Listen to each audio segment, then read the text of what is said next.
Hello, welcome to Escaping the Echo Chamber. It's Sunday morning, and I think everything is working right. Yeah, seems everything's working. Uh, so yeah, it's Sunday morning. It's a beautiful day outside. I'm here in New York. Yeah, I'll be heading out again. Went out earlier this morning, enjoyed some of this weather. I'm gonna go back out soon, enjoy some more of this weather. Uh, I just wanted to discuss a lot of topics from the previous week, from last week. Just wanted to talk about in general because there were updates after updates after updates. So I want to touch on some of that stuff. Plus, there were things that I didn't realize had happened that happened. Uh, like yeah, it was. So I mean, number one, there's always things going on in this world, and it's not getting better. There's all kinds of craziness happening out there. But even just in terms of the stuff that I'm covering on the channel, there's like new developments, and yeah, I want to address it. Plus, I'm going to address some of the things. Look through some of the comments on the channel, on my Twitter. Yeah, I'm at Twitter at Echo Escaping. If you want to follow me there or interact with me there, yeah, go ahead and do that. That's Echo Escaping, at Echo Escaping. Additionally, okay, yeah. So one of the things I wanted to do definitely was thank all of my new subscribers. Thank you. Welcome to the channel. Like I said, if you like, I will constantly. I've said it before. I will say it again. If there's something specific you want me to address, you have questions about, you want me to talk about, let me know. If there's something in particular you absolutely don't like, let me know that too. I'm open to feedback. I'm listening to feedback, looking for feedback. So, hey, yeah, that's good. Now, if you tell me you don't like my opinions, I'm not just going to change my opinions to fit what you want. I will process new information. So if there's for example, I talked about the Plano, Texas situation, and there are details in there that I initially was wrong about. Yeah. So one of the things was that there was this belief that one of the BLM protesters or one of the people with them pulled out a gun, and I thought that was a gun. I saw him. It was a very quick moment. The camera just goes past it, but you see him something in his hand. Turns out it's like a taser or some sort. And the other gentleman who I said was reaching, it turns out he was reaching for like a mace type thing as well. So yeah, like I said, if there's new information, I have no problem taking that information, processing that information, and if it's relevant, pertinent, or there's another word I'm searching for. It's escaping me at the moment. But if it's yeah, if it changes the things, I'll examine it, see, and adapt.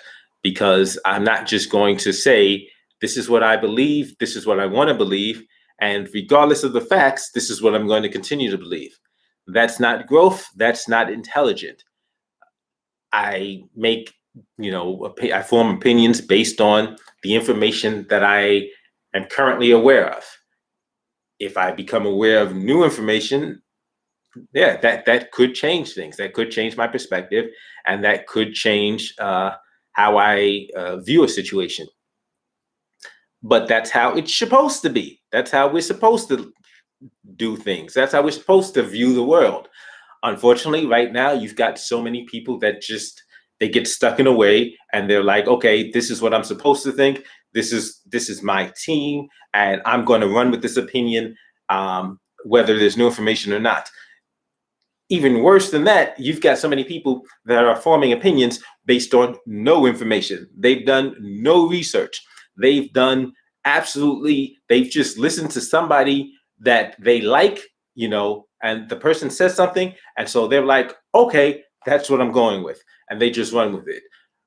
We've seen it. I just did a video on critical race theory. There's so many people running with, oh, what critical race theory is, it teaches for white people. Okay, wait a minute. Where are you getting this information from? Like, are you getting this information from people that actually believe in critical race theory? And if you're saying, no, I'm getting it from somebody who hates critical race theory, I'm like, you might want to hear it from the horse's mouth what they're teaching. Because if this is what they're teaching, listen to what they're actually saying. Because if somebody, it's like me saying, I don't believe the Bible because somebody who believes the Quran told me that the Bible is wrong. Okay, so what? Like, yeah, if you don't believe if somebody's gonna tell me, oh, the Bible, don't believe the Bible is not true, and then they hand me a Quran, I'm like, okay, wait, you just said the Bible isn't real. Maybe you should have handed me a Bible so that I can start reading this and see if it makes sense. Because handing me a different source material to disprove a certain source material, like that doesn't make that's not logical. Like, hand me the Bible and then let me look at the Bible, read the Bible, and see if that makes sense. If that's what you're saying doesn't, and if you want to even point out, okay, well, this doesn't make sense, this doesn't make sense, cool. But I'm going to be reading the actual Bible to make that determination. I'm not going to read a separate book telling me what that book believes. It's if this book is saying, oh yeah, that book says this and that book says this. Okay, why don't I just hear it from that book? Why don't I just read it from that book if that's what that book is saying?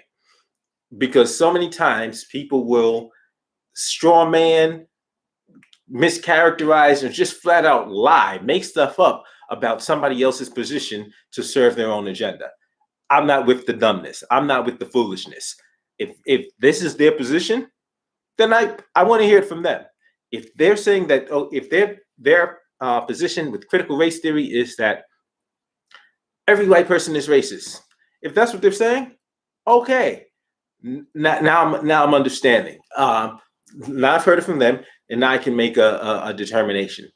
If they're and you've got to be able to examine what they're saying, examine definitions. For instance, like I've seen mischaracterizations of beliefs, of principles, of words. So when people talk about white privilege, guess what?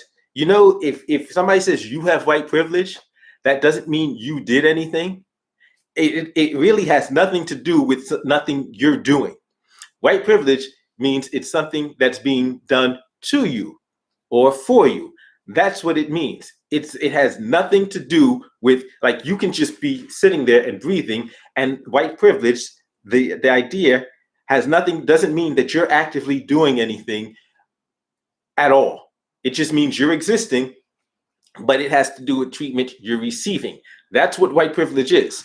So when people say, "Oh yeah, you're saying that I have white privilege and that I'm race," like no, clearly you don't understand what white privilege is, because it's not something that a white person does. It's not something that you actively have to do to get white privilege. It's how people treat you.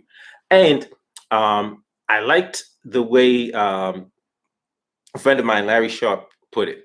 He said, maybe that's just being treated at a baseline, like how everybody should be treated nicely and with respect and everything. And maybe what we should be looking for is a word that denotes poor treatment or unfair treatment of Black people. So instead of saying white privilege, saying something like, and I forgot what he used, but basically like Black mistreatment or Black burden. It's a certain bad way that people, or negative view that people will often have of Black people, and negative treatment that people will often have towards Black people. And that may be actually more accurate because there is a lot of, I mean, seriously, just when I look through through social media, I see how much of anti-Black sentiment there is on Twitter, on Facebook, and I'm glad. I'm glad people are just speaking their minds and feeling free to do that. I'm not glad it exists. I'm glad they're voicing their opinions, because that lets people know what the reality is. One thing I really didn't like about, one of the things I don't like about Title II of the Civil Rights Act of '64 is it didn't eliminate racism, it hid racism. So whereas people could have been saying, I don't want any blacks in my store, cool, like that would have been fine. I don't want to go to your store. If you don't want me in your store, I don't want to spend money with you. I don't want to eat your food. The funny thing, this past week was Malcolm X Day, May 19th, and Malcolm actually said that same thing. And it's like why does nobody ever talk about that? Malcolm said that exact same thing. He says, if why do I want to go to some racist restaurant and they don't even want to serve me, and I'm going to sit there at their table in their restaurants and let them go to the back to make my coffee? And I'm like, yes. It didn't make sense. It doesn't make sense now. It didn't make sense there. And there were people that were calling it out. Malcolm was one of those people. He said, no, like this push to be accepted, that's not legitimate. That's not wise. That's just not intelligent at all. If these people want to hate black people, that's their choice. I'm not going to force anybody to like me. I'm not going to lose sleep over somebody else not liking me. I'm going to make sure that they keep their dislike of me over there. If they bring their dislike of me over here, that's when there becomes an issue. But if you want to stay over there and just mumble under your breath at me all you want, have at it. I don't need your acceptance. I don't need you to love me. I don't need you to like me. And so this idea that we need laws to force people to accept and be more loving, like you can't legislate morality. All you can do is legislate behavior. So you made Title II of the Civil Rights Act of '64, and so businesses now were forced to serve black people whether they wanted to or not. It didn't make the owners, the people that worked there, the people that lived in that community, it didn't make them any less racist. It just forced them to hide it. That's all it did. And so, social media has done actually a service in bringing certain sentiments that existed to the surface.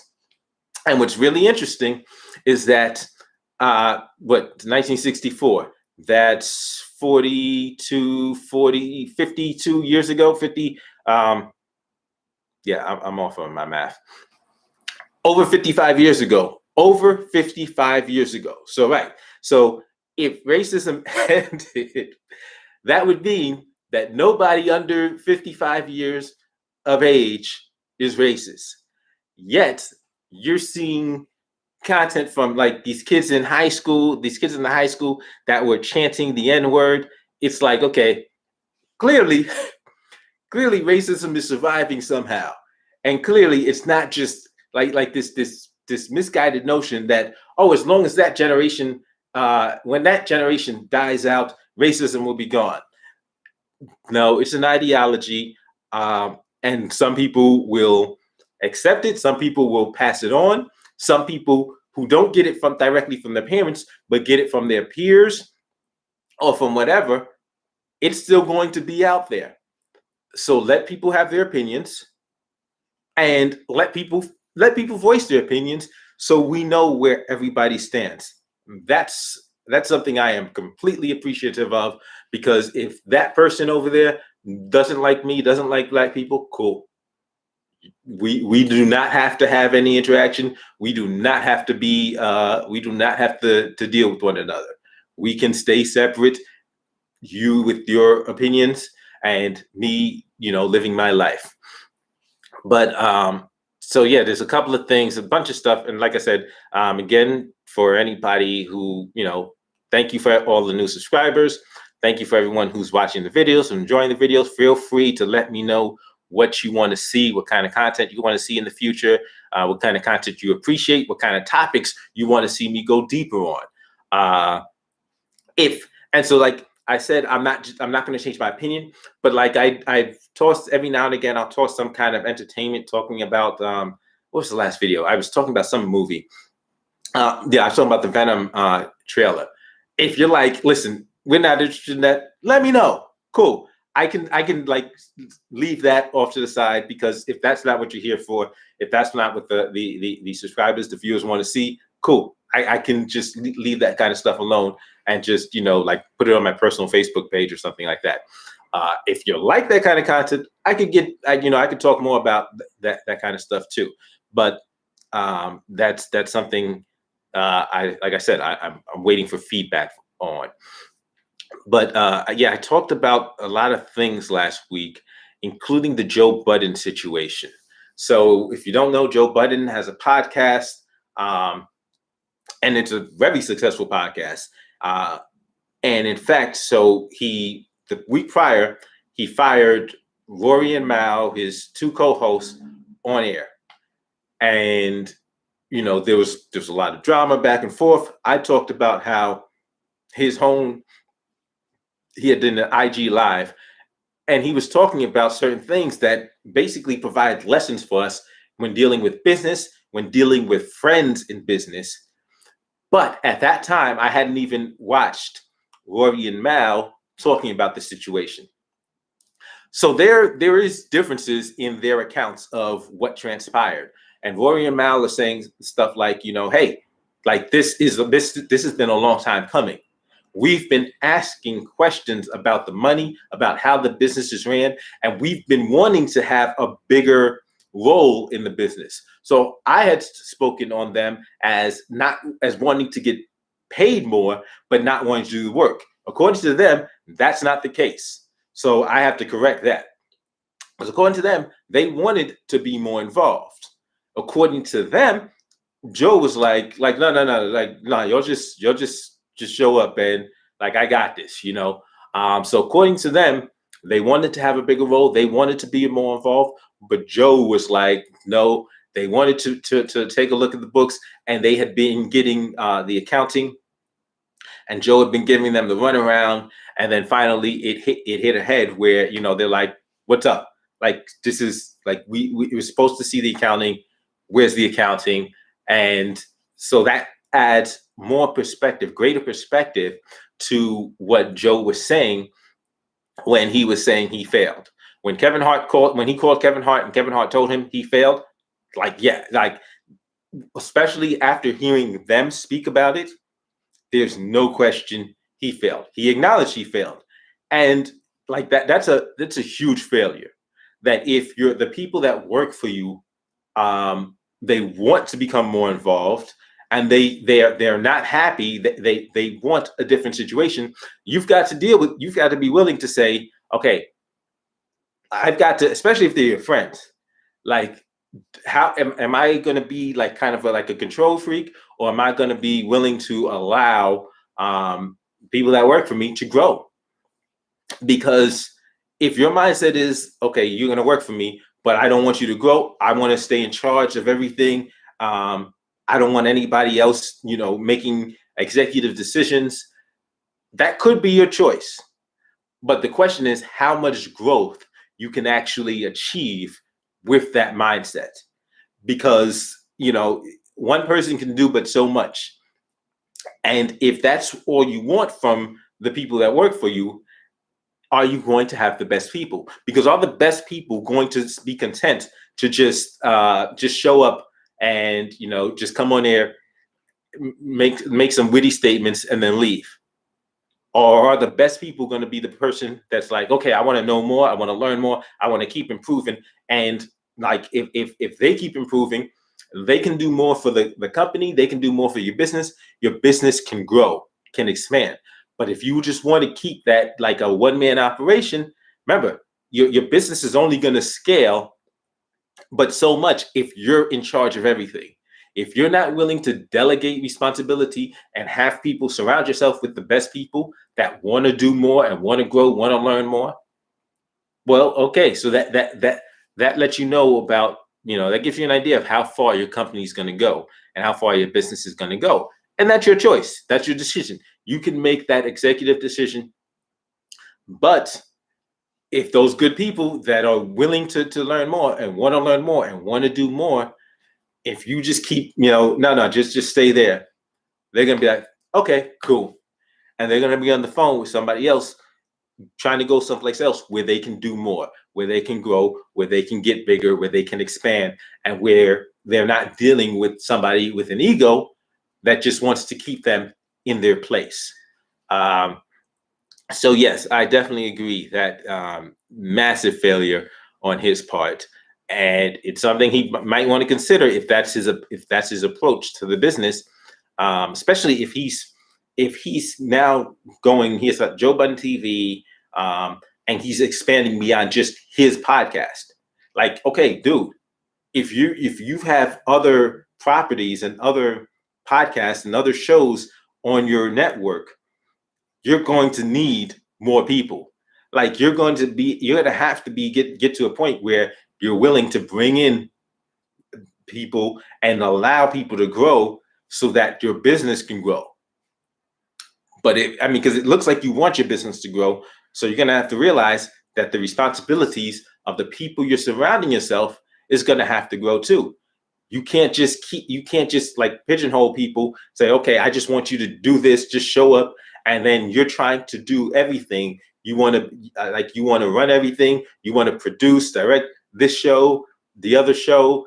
You only have, as one person, you only have 24 hours in the day.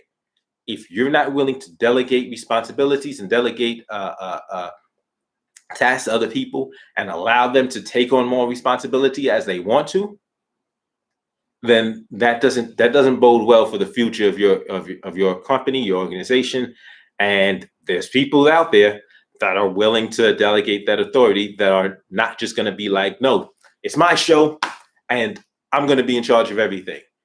That other guy may be like, hey, I'm willing to listen to other people, bring in people that are, I forgot who said it, but they said a smart businessman is never the smartest person in the room. Like the smart businessman will make sure that the people he surrounds himself with are smarter than him. Like but you know what it takes? It takes it takes getting rid of your ego. It definitely takes getting rid of your ego. It takes having confidence and you have to trust your team. So you have to surround yourself with trustworthy people, but trustworthy and competent people. But yeah, definitely there was more to the situation. And I mean, I even saw Ebony K. Williams had some, she was feeling a type of way about the way her and Joe Budden's professional relationship had, kind of just ended because she believes it was because she started the podcast with Charlemagne's network, what's it called, the Black Effect.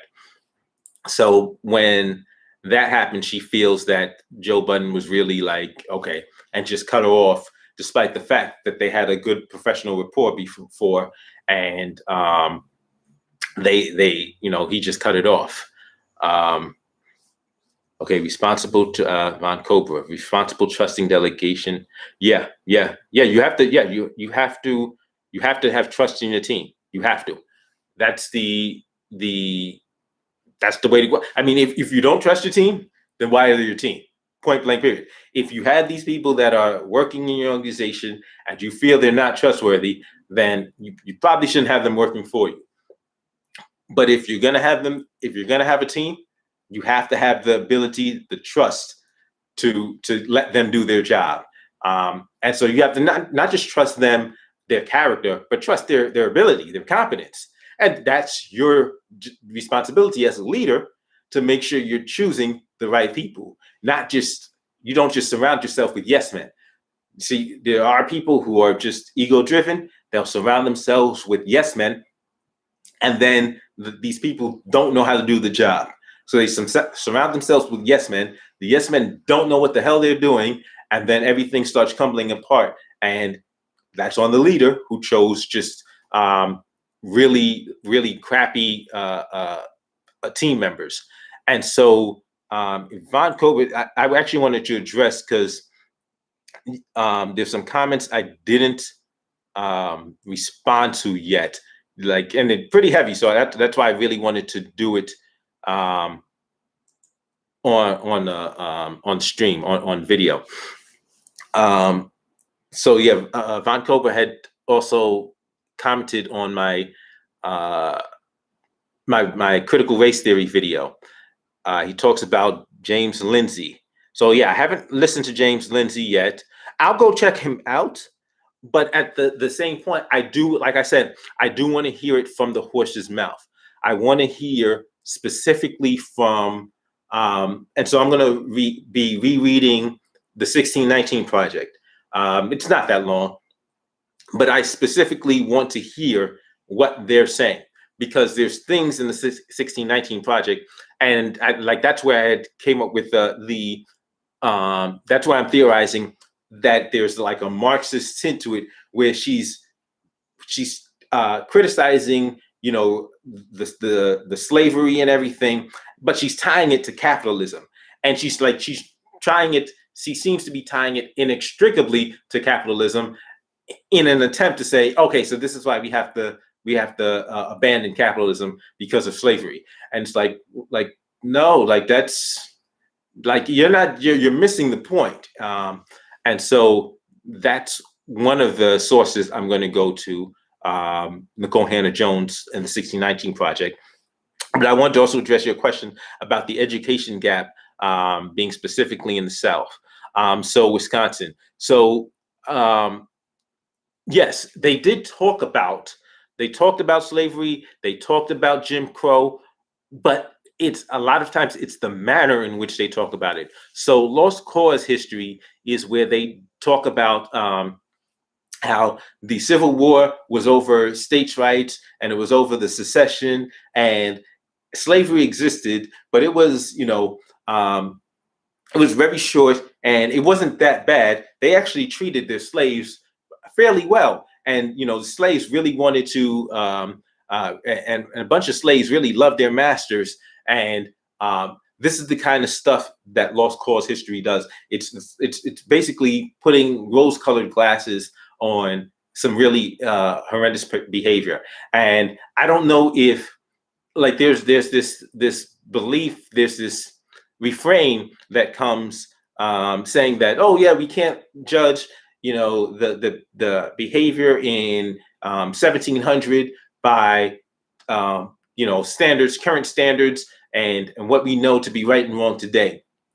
And I'm like, if you've read the Declaration of Independence, they knew about inalienable rights. They knew about human rights. They knew that owning human beings was wrong. They knew this. They were well aware of this. The fact that they chose not to do is chose to ignore what they knew is less of a demonstration of different norms, different moral norms, and more of an example of, like, look at politicians today. Politicians today will say, "Oh, I'm for smaller budgets and defending the rights of the citizens," and then they will get in office and do something completely different. It's hypocrisy. That's what we see today, and that's the framework under which I look at the founders, because they clearly had a grasp on what rights people are entitled to. They just chose to do something different. That it's political hypocrisy. That's basically the lens under which I look at it. But Von Cobra also had another comment on my John McWhorter video. So yeah, in terms of culture.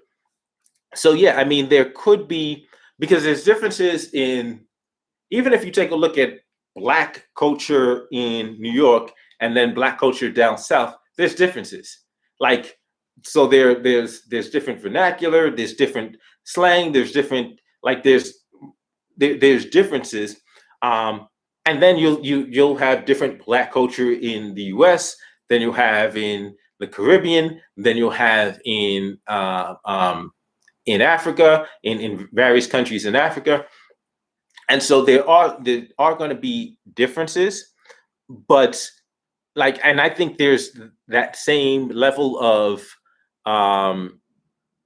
differences also exist in white culture, because you've got Italian culture, you've got Irish culture, you've got differences in Italian culture in America than you have in the old country, so there's always going to be different types and differences within the cultures. But the reason why I think it's important, and especially in the not just the United States, just especially in where we are in terms of historical context and present day realities. So in the video, like I said, it doesn't make sense for me to pretend I'm not Black for several reasons. And the most important reason is because there's a bunch of people that don't like Black people. So whether or not I pretend, I can sit here and say, I'm not Black, I'm American. I can say that. Now there are people who hate Black people, and they don't care how American I call myself. They will look at me and say, we hate that Black bastard. And if I delude myself into believing that I'm actually not Black, I'm American, I will be completely oblivious to the danger I'm in, the potential danger I'm in from those people who have it out for me simply because I am Black. So that's one of the things I say, where I've seen several people who have that sentiment about that they're not Black, they're American, and that we shouldn't be. And by claiming Blackness, we're being divisive. And it's like, no, it's being realistic and understanding that there have been it's been hundreds of years of coordinated, not just coordinated hatred, but action based upon that hatred of Black people. Like there's been just intentional, targeted activity of murders, of tortures, of rapes, of government policy that's been directed against Black people intentionally. And to ignore that is to be living in a fantasy world and to delude oneself. So I do not ignore that reality. And I understand that there are a lot of people who will not have any hatred or animus to me based on that, which is good. These are people that I can deal with and engage with and have great relationships with. But I remain aware of the potential and the existence of people who do feel some type of way. Can be both. Okay, right, pragmatic. It's so I see where John McWhorter was talking about in terms of him feeling pigeonholed, and that's what I don't want. I don't want him to feel that he has to identify as Black because he doesn't want to get canceled. No, if he doesn't want to, listen, I say, if he wants to do that, he should feel free to do it, and he shouldn't be canceled because of it. However, I would personally advise him against doing that. I'm not saying you're a horrible person. I'm saying I don't think that's a very smart decision to make to him. That's what I would personally say to him. I think you might want to consider the fact that whether or not you identify as Black, there are plenty of people that will identify you as Black and may treat you differently because of it. So being completely unaware of this could put you at risk. But hey, like I said, it's his, I believe, as his personal preference, he should have the ability to say, hey, no, I don't want to identify as Black. And he shouldn't be persecuted because of that. Like Kamala Foster, when Kamala Foster says, I'm not Black, I'm American, like I said, he shouldn't be persecuted because of it. But I do look at him and say, well, your belief that race is an artificial, a man-made distinction, while claiming and embracing American, which is a man-made distinction, because like there's no actual lines on the earth that that represent the borders of the United States of America. It's a man-made distinction. So the fact that you choose to accept one man-made distinction while choosing to ignore another isn't particularly like I don't think that's particularly like there's no intellectual leaps or high marks that you should be or praise that you should get because you've just chosen one artificial distinction instead of another. If the founders who were against slavery had given up the economic power of owning slaves, they would have lost a related amount of political power, leaving the only people with political power those who supported it. Okay, so like there were people were making decisions based on self-interest, and so that doesn't make it a moral decision, and that doesn't make it a decision that they were unaware of was immoral. Because like look at today. Today you will have these politicians who are making these promises to get into power. They get into power and do something completely different. And let's just take a look at somebody like AOC. She's on my mind this morning because somebody posted something on Facebook about how she's, in fact, Justin Amash has been very laudatory of her as of late. And they're like, she's one of the few people who actually, she's a woman of principle. And I'm like, no, she's a careerist. She's an opportunist. Like this should be, this is evident to people who are on the far left. So your Jimmy Dores, there's so many people on the far left who actually are calling her out like she's a fraud. Like I saw the opportunism in her a while ago. And like she got into office.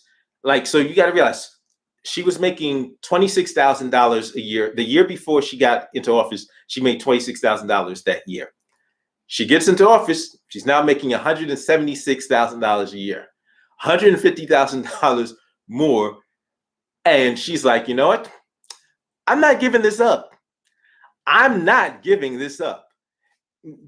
And added to that, she has a level of celebrity that dwarfs almost any other congressperson, almost any other senator.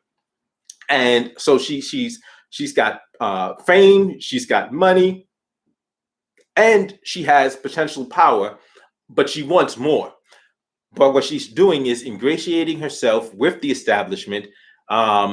Every time she has an opportunity, she actually started getting rid of staff that was Justice Democrats. Now, if you don't know who the Justice Democrats are, they're the reason why AOC is in office. They were a group of a pack, basically, that was formed to get progressives into the Democratic Party and into Congress, and to get out and primary establishment Democrats. That was their job. That was their goal. They found AOC. They said, "Oh, hey," they had the policy already written for her. Like, and so they actually put candidates out like an assembly line.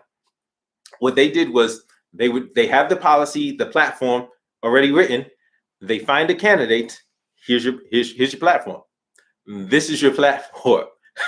Like it's an assembly line candidates is what they did.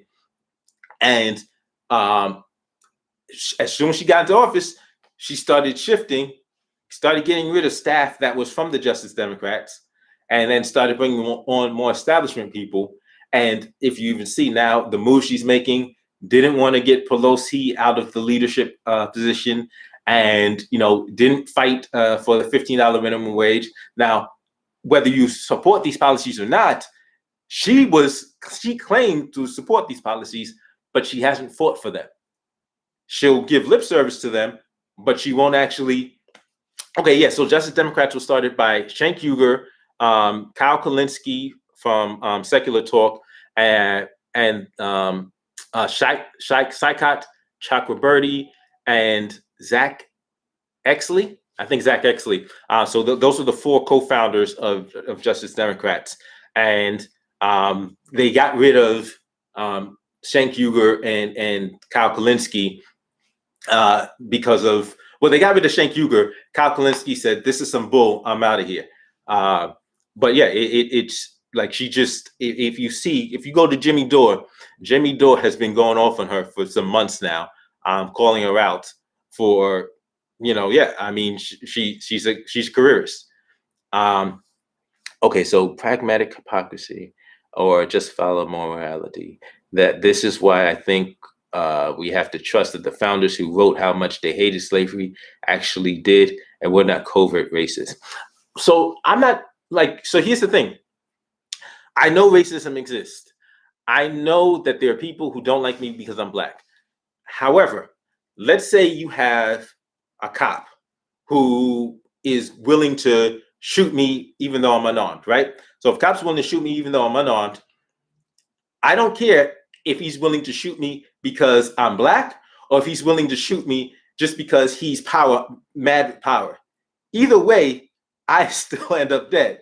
So there are a lot of people that worry, that are always trying to, like the George Floyd case. Oh, he's racist. It doesn't matter. He killed George Floyd. It doesn't matter if he was a racist or not for the purposes of the conversation. What did he do? He killed George Floyd. So whether he was just a cop that just was like, I don't care about human life, or he is a cop that I don't care about Black life, either way, that's not a person that we want in power. So whether the person is racist or just like power hungry or willing to abandon principle, either way, that's a person that you're like, yeah, we probably want to keep this person away from power and get them out of power. And if they're still in power, limit their power as much as possible, which is basically my approach to government anyway, because human beings have constantly and are constantly showing that with great power, they have great corruptibility.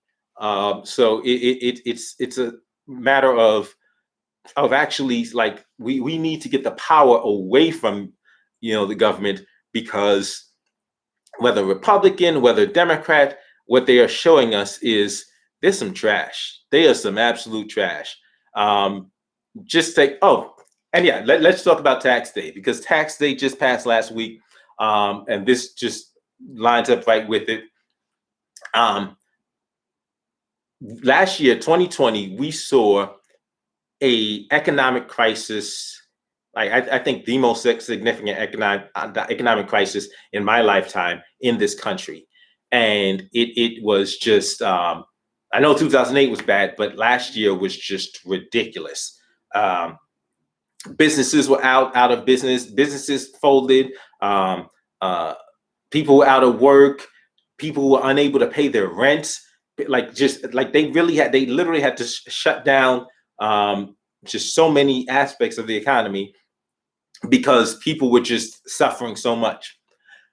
And so you have these politicians talking about, oh, let's get these people $1,200 stimulus checks. Let's get them $600, $1,400 stimulus, $2,000 stimulus checks. This is what they were talking about. What they never talked about, what they never posited and floated as a possibility, what Democrats, Republicans, Congress, Senate, House of Reps, what they never advocated for was stop taking people's money. That was never an option. All of this is economic chaos, all of this huge economic crisis and suffering that people were facing, they never, ever, they refused to acknowledge that. They refused to float that as a possibility. They refused to consider that for 1 second. They refused to consider not taking people's money. They took, in the first bill, trillions of dollars, just a theft, just the most massive theft that this world has ever seen. But they refused to ever consider not taking people's money.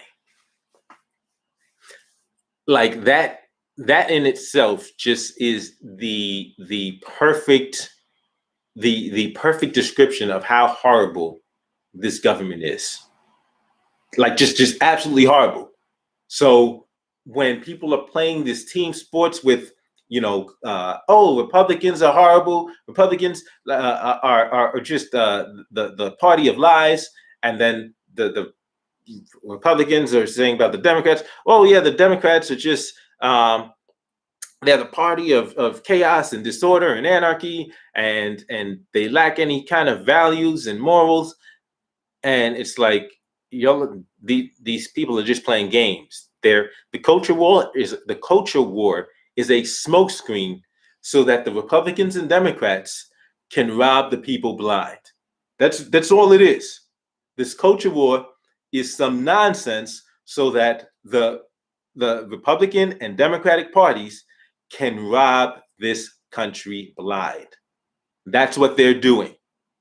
They got people fighting over stupid stuff. They got people fighting over Dr. Seuss and Uncle Ben's rice, over Colin Kaepernick and Cardi B. Meanwhile, there's stuff that's actually affecting our lives that people aren't paying attention to because they're preoccupied with the dumb stuff. They're preoccupied with foolishness that your favorite pundit is putting out in the ether to distract you from the fact that you're being robbed blind by your government. And so, like, this is it's mind-boggling. It's mind-boggling that more people don't see it. Because every time you get that check every week and there's a chunk missing out of it, that I get pissed off every single time I look at one of my checks and see money missing. I just get irritated. I get angry. We all should be getting angry, and we all should realize, like, wait a minute, this Dr. Seuss stuff doesn't really matter. Cardi B, that's okay. I listen to a song once in a while, but what does that have to do with my life? Like, this has to do with my life. And to be fair, the feds take a huge amount of our money, by the way, but then there's still the state and local governments. And so I appreciate, I've been listening to more people that focus a lot on local and state government. And here in New York, we're in 2021, and we've got the citywide elections. And just a quick point on how treacherous these people are. So in 2017, there were how many candidates? There's at least seven. Yeah, there's seven candidates for mayor. You have the Democrat, Republican, Green Party, Libertarian Party, and two or three independents. So about two or three independents. So that's what you had. The funny thing is, you would have had as many or more candidates for mayor this year. But what they did last year, in the midst of the pandemic, the Democrats in New York State decided to change the rules on what it is to be a qualified party. So instead of having to qualify every 4 years by getting 50,000 votes or more in the gubernatorial race, they changed it to every 2 years. And now, instead of having to that candidate having to get 50,000 votes, that candidate had to get either 135,000 votes or 2%, whichever is greater. So it turned out they needed to get 2% this past election, 2020 election, which was over 160,000 votes. Of course, that didn't happen for several parties, and those parties are no longer recognized parties inside the state of New York. So they like the timing and the reason why they think about it was a global pandemic, and they hurry up and force this legislation through. They forced this legislation through while New York State was on lockdown. While New York State was locked down, they changed the rules for what it takes for a party to remain a recognized party. So now, how are you going to go out and get signatures? How are you going to go out and do campaigning? Like there was no public gatherings, most indoor gatherings, weren't allowed. Were capped were capped at very low capacity. Non-essential travel was ended for a certain period of time. So with all this, they changed the rules and then stop people from being able to actually do something about the change of the rules. And these are the same Democrats that are right now claiming that the Republicans are trying to interfere with the vote or restrict the voting. But it's the Republicans and Democrats both do it, and that's why neither of them should be in charge of the rules when it comes to voting. There's a conflict of interest, but that's the current political system we have, and it doesn't end as long as people keep playing along with the Republican and Democratic parties. When people start, because basically the any type of freedom, any type of progress we want to see in this country has to go through the Democratic and Republican parties. And so what I mean by that is not that they have to bring it. In other words, they have to be gotten out of the way in order for progress to happen. They're standing in the way. They are the obstacles. The Democratic and Republican parties are the obstacles in our way for progress, for freedom, for happiness, for any kind of beneficial, advancements we want to see. The Democratic and Republican parties have to be eliminated. Those parties, and I don't want legislation. I want to destroy these parties by just the people. If the people stop playing along with them, they crumble, which is why we absolutely cannot allow this public, like HR1, which is doing this public funding of the political parties, because they're putting it, they're couching it as if it's for the people, when in fact it's for the parties. That makes them, so they're saying, oh yeah, we need to have public funding of elections. It's not publicly funding elections. It's publicly funding the parties. So it would mean that now your tax money, instead of just going to the politicians, is actually going to these political parties, thereby making them accountable. Because right now they're claiming, oh yeah, because we need to stop big money from influencing elections. So on that, they're claiming that they're accountable to rich people. Public funding of the parties means they are accountable to no one. To no one.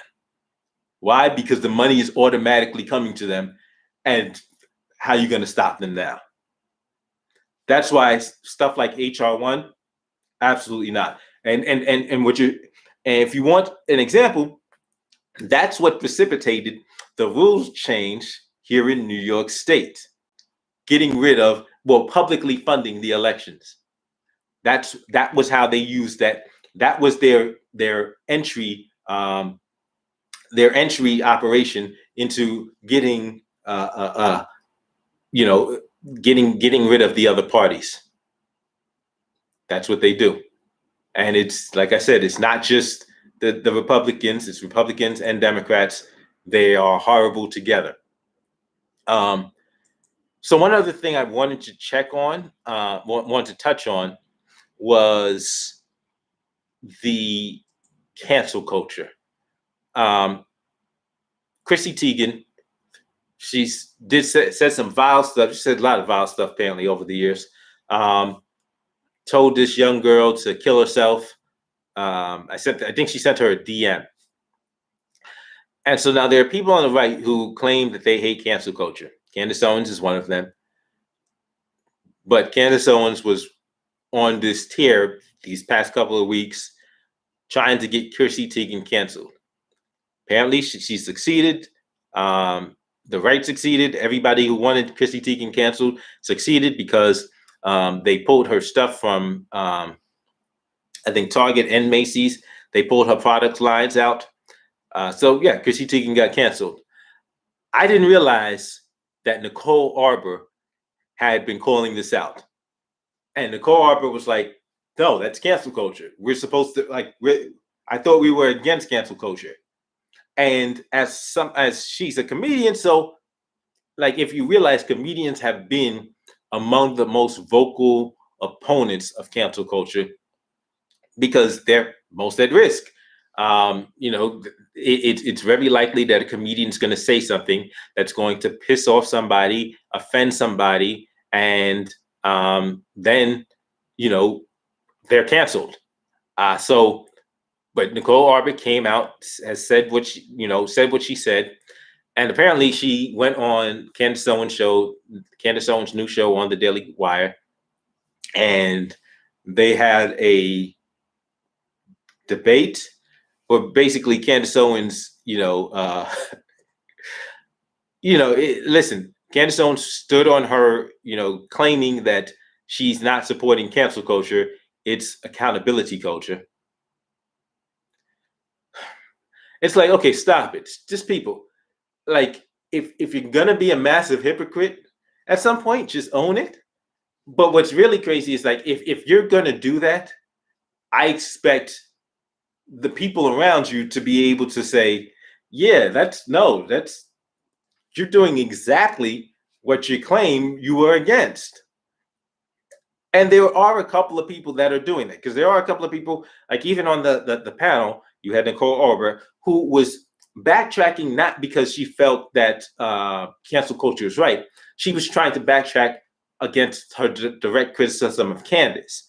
So she realized that Candace was pissed, and Candace was just coming at her with fire and brimstone. And so she was just trying to listen, Candace, I don't really have a problem with you. But she was just, so she wasn't as forcefully defending that, because now she realized she was trying to do damage control with Candace.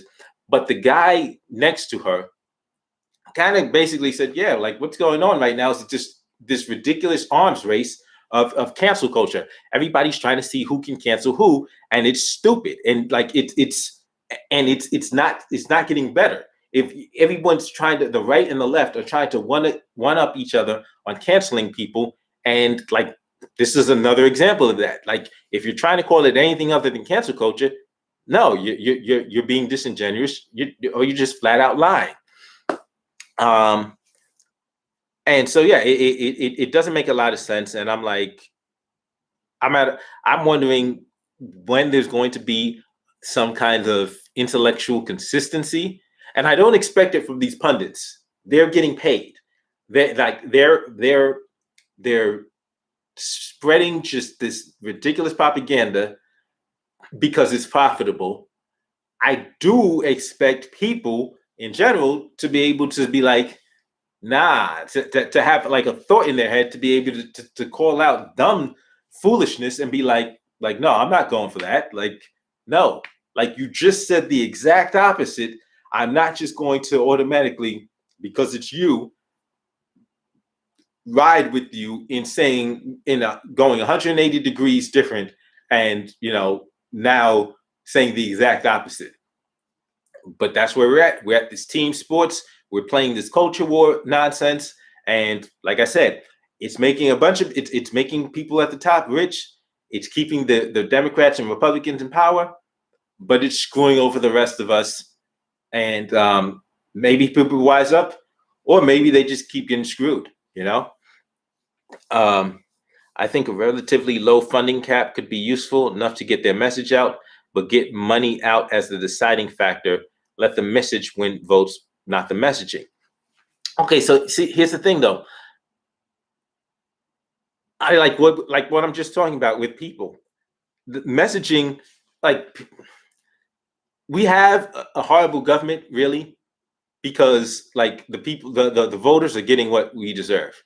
Like, we keep voting for horrible people, and so we get a horrible government. Like, it is what it is. Like, if we don't smarten up and start choosing better people, we are the facility. It's Ghostbusters. Choose the form of your destructor. That's where we're at. People are getting caught up with foolishness, aren't actually making good decisions and choosing our elected officials, and then as a result we get screwed. And then we like, why is this happening? Because we're choosing scumbags. That's why. So I mean, I think even like, I'm not opposed to having big money in politics, because especially now, I can tell you why. Because especially now, you've got independent money being made. You've got new millionaires being made every day in this country. So by having the ability for people who are independently funded, we can get better ideas out, people that aren't just part of the establishment. Because your mainstream media, your CNN, Fox News, MSNBC, your local media, ABC, CBS, Fox, and NBC, like, they will choose certain candidates that they actually give shine to. Whereas if other people want to get their message out, they're going to have to use alternative means. And that's why I like having the ability to have, like Ross Perot. Like, Ross Perot was a rich dude that came from his own, and said, I'm just putting my own money in. I'm getting the message out there, regardless of who likes it or not. And so that opportunity continues to exist. And so I don't have a problem with that. I can see that the establishment does have a problem with it, because they want to limit the choices. They want to have as much control over the choices that are presented to the people as possible. And so by doing that, I mean, the message can't win an election if people don't hear it. So you've got independent candidates, and now the only way to get the message out otherwise would be with money.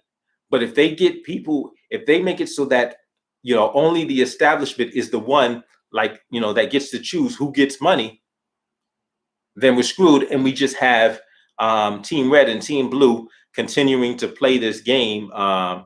They're doing the WWF thing with us, WWE, where they're pretending to hate each other, but they're really in on it together.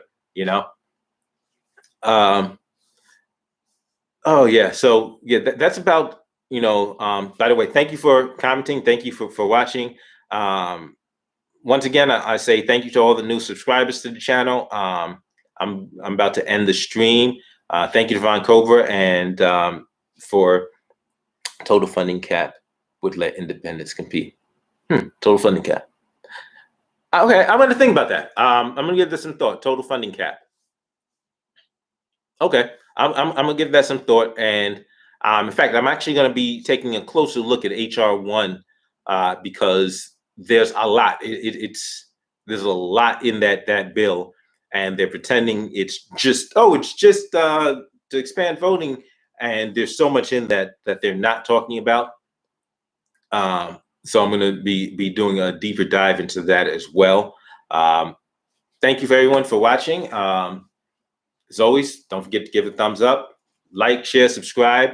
Once again, if there's topics you want to see me talk about, consider, let me know. I'm open to feedback, and I'll see you next time.